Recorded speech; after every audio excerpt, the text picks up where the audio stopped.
Welcome to Vintage Gaming Memories. Shall we play a game?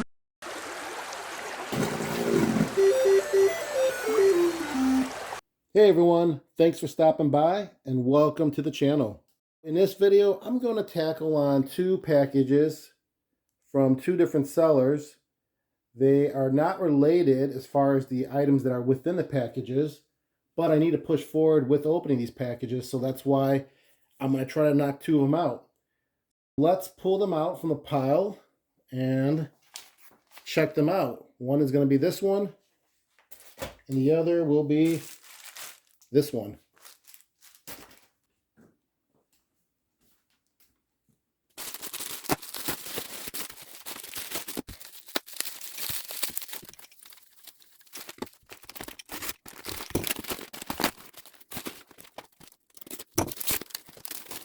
So here we are. We have two items from two different sellers, kind of related in a sense because they're about in the same era as far as when they came out. The first item here is another 5 1/4 inch floppy disk notcher. And as you know from a previous video or two that I've made, I am collecting these from the era of the 1980s. And I do have a few of them already, as you can see. So this is going to be a nice one to add to the collection. I don't have a red one and not a Kraft labeled one. Feels good. Looks like it works fine. Maybe it needs a little bit of lubricant in there to make it a little bit smoother, but hey, I'm not going to be punching holes on diskettes anyways. I just want to have something that's in working condition that looks like its era. There's no year, but we could tell that this is definitely from the 80s just by the looks and the design of it. So I'm happy to get that. I have to clean this up, polish the plastic, and put it next to the others. Now this item here brings back some really great memories, which is why I bought it. I recall getting this when I was probably, 11 or 12 years old. My father bought this for me when we were at an Atari user group meeting that was held at the local library. And I remember that in the beginning and also at the end of those meetings, there were tables set up where people were selling software, typically brand new software. Now there was a table that had all these APX games and they were brand new, unopened, and they were like this. The presentation isn't like the best. I don't mean it in a negative way, but I just mean it wasn't in a box with all those fancy graphics on the cover. It was just the manual and then the media behind it, right? And I think the media I had was a cassette, not a floppy, but nonetheless, it was Salmon Run. And I just loved this game when I got it. I remember playing it for hours. And then maybe, 5 months ago or so, I did load the ATR version of it and just played it recently. Still had those great memories, and I thought it was a very fun game. So I'm happy to get this physically in my hand. And it's a new old stock, meaning that it's new condition-wise and old stock that never was sold before to anyone. Now, it doesn't mean it's been sealed where you can't open it. I usually see like staples in here. I don't know if I can pry this open, and I really don't mind having it open anyways because it's not like it's worth more to be sealed and never opened. And you can see it's pretty easy to pry open. It just kind of closes up with a little snap on each corner, I think. So since we have it open here, let's look at this and see if it really was new old stock, meaning no one really opened it. Let's see, we got the user manual. Gotta love those graphics. And it looks very clean. I don't think it's been opened because I don't see any crease marks. Can't tell if there's fingerprints, but really though, it's looks brand new. And again, I really don't mind if it was opened because I just wanted the physical version of it in the best quality I could get. And this looks great. Oh, here's a little nice plastic. I guess it's kind of more of a holder of sorts that it kind of keeps the floppy pressed against the plastic so it doesn't slide around, as well as the manual. And then the floppy itself. Let's see if it's been used or scratched or anything. No, media looks really good. So I don't think it's been really opened. Hey, Got the disc notcher here. Let's go ahead and put a notch in here so we can get two-sided. No, but seriously, we're not doing that. But I will load this up and give you an example of a game or two and show you what I enjoy playing. But before we even do all that, what I want to do is clean this up a little bit. I mean, it's got a little bit of the, 80s tint of having so many years probably stored. Just clean it up, dust it off, as well as with the disc notcher. This is going to be on my shelf for display just for having memories of the past. This, on the other hand, will probably be with my other software and it just will be stored away. So let me go ahead and get all this taken care of, and then I'll come back, and then, like I said, we'll play a game or two of Salmon Run. All right, I'm back, and I am done cleaning. It wasn't too bad of a job. I mean, we're talking about cleaning a plastic case that's relatively clean to start, and then this little 3-inch by 1-inch disc notcher, which pretty much was more polishing than cleaning. It's got a nice shine to it now. This will look really cool on the shelf because, again, I don't have anything red. I think everything is gray and silverish. So that takes care of that. And the funny thing is, I was cleaning this, I'm thinking to myself, you know what? I actually paid more for this disc notcher than I did for the Salmon Run game. The disc notcher, I paid $37.50 total for this. That includes shipping and tax. And for the game itself, I paid $28.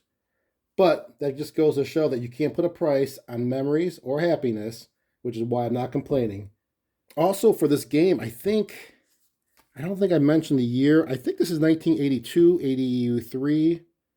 And only reason is because as I was looking in the back here, it mentions the requirements.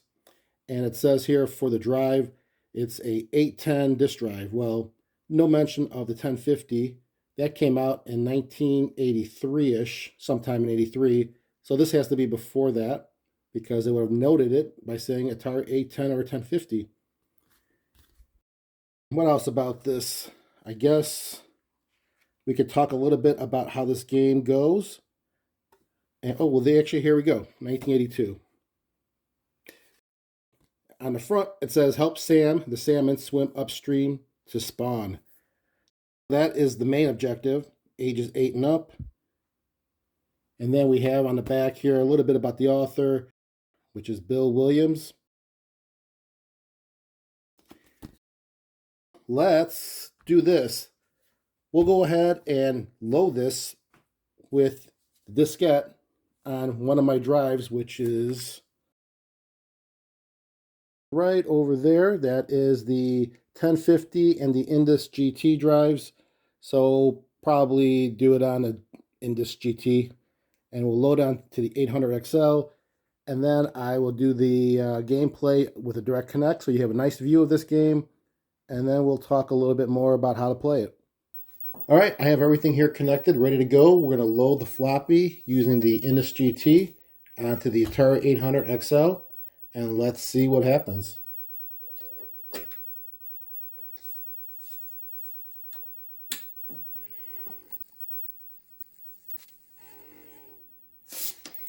All right, here we go.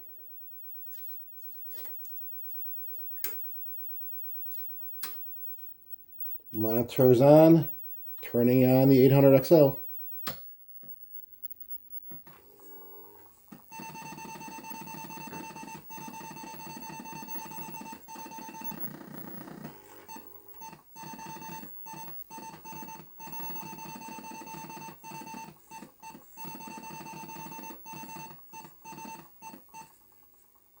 It loads. All right, let me change the view to a direct video capture so that way it looks a lot clearer and it takes up the full screen. All right, so we should have a better view now, and these colors that are changing, that is normal. There's really not a splash screen or a title or introductory screen on this game. It just loads to this, but trust me, there will be some great color here shortly. Let's see, what can I tell you about it before we start? It's a great top-down gameplay. So basically that means the images flow from the top down to present the view as if you were like traveling upwards. But all the while, you'll notice that my fish will be positioned in the middle of the screen. You know what? Let me give you a little background too, because maybe you're not familiar with this game. It's a 1 to 4 player game. You are Sam, the salmon, and your goal is to swim upstream to mate with Samantha. But you have a bunch of challenges to maneuver through. You have these water rapids that you have to get past, and you have to jump in order to do that. So you use the fire button for that. So you would use your joystick left or right to maneuver directionally. And if you push your joystick forward, that will accelerate or speed up your salmon. And if you pull it back, it'll slow down. There are also hungry bears that you have to avoid getting eaten by. First, there's this bear called Bertha. It's the black bear who will go after you if she sees you. And if you make it long enough in this game, you'll see her cousin, Bert. It's the polar bear, who's smarter and more patient and actually faster. And he too is hungry, so you have to avoid him. And then in the air, you have to avoid these seagulls who want to eat you too. And then there's the fisherman who tries to snag you with the nets. So basically, you're swimming to save your life and then to make life by mating with Samantha. And miraculously, you'll get one baby salmon, or in other words, another life. You start off with only one life, so once you get eaten or caught by the net, game is over. You can max out at 4 lives.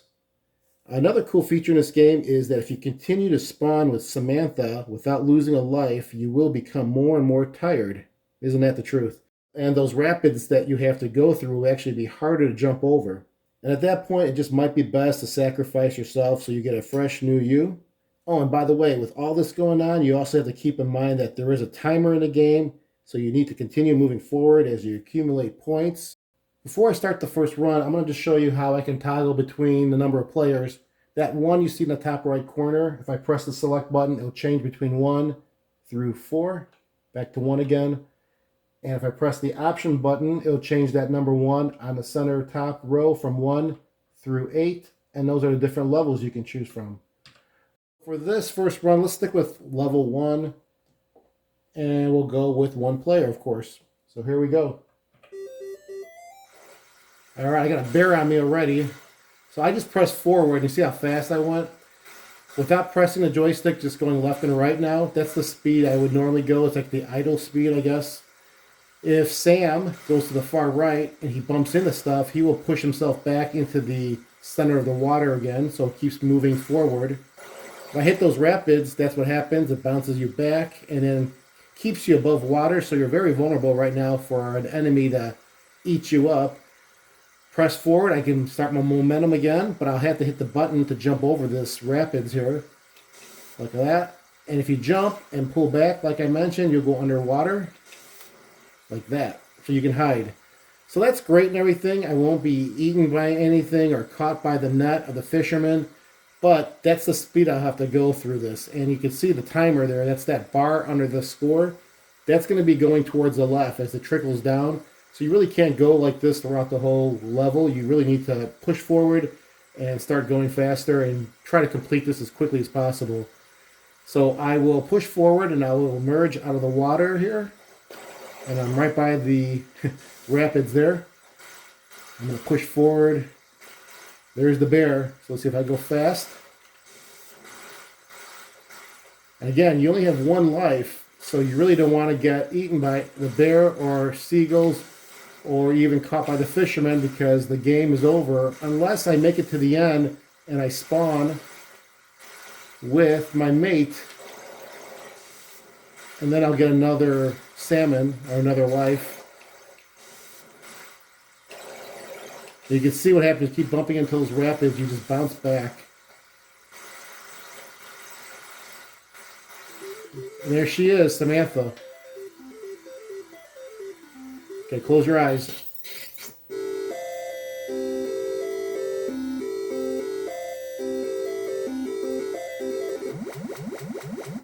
All right. Now you see the 10 that's right to the right of the score. That's the multiplier. So that will increase every time I meet up and mate with Samantha. And you see the far left now, I have 2 salmon. So I have 2 lives. And we'll keep moving here. Let's see how far I can get. And you can tell, like, I'm in the middle of the screen, but it really looks like they're moving. Oh, there's the seagulls. You can see them flying above. They make a little noise of their bird calls.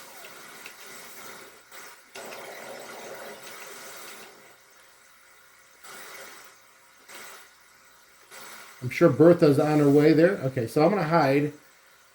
I'm not moving because I stopped when I went underwater, which isn't good.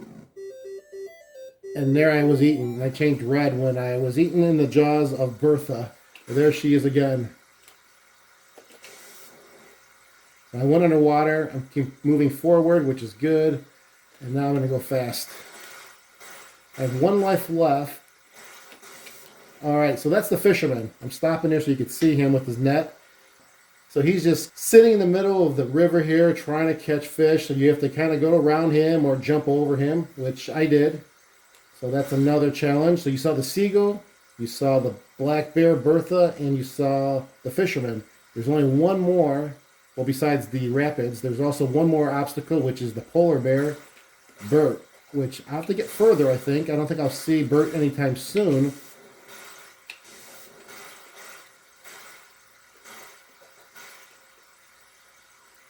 Oh, there's Bertha chasing me.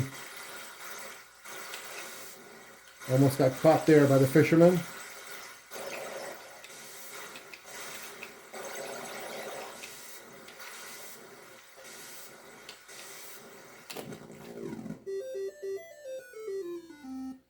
So that's the game.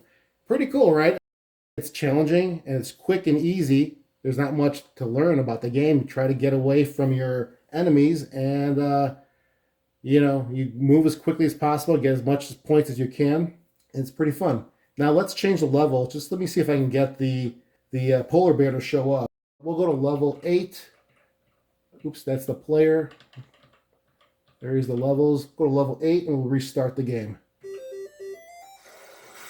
I don't know what the difference is on 8. I know there was information on the different level challenges. I think there might be more waterfalls, or I guess rapids, I guess you'd call it. I'm not certain, but we will find out. There's the bear.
Right in the jaws.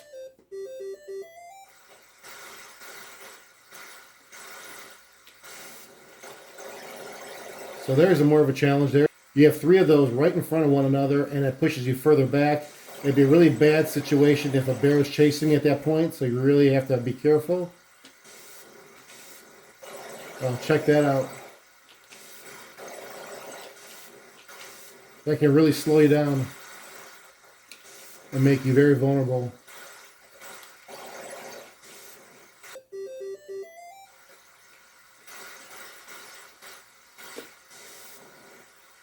There we go. There's Bert. So Bert's supposed to be smarter, faster, and more patient. So let's check that out. Oh yeah. He sure is. He's going to slow my progress for sure.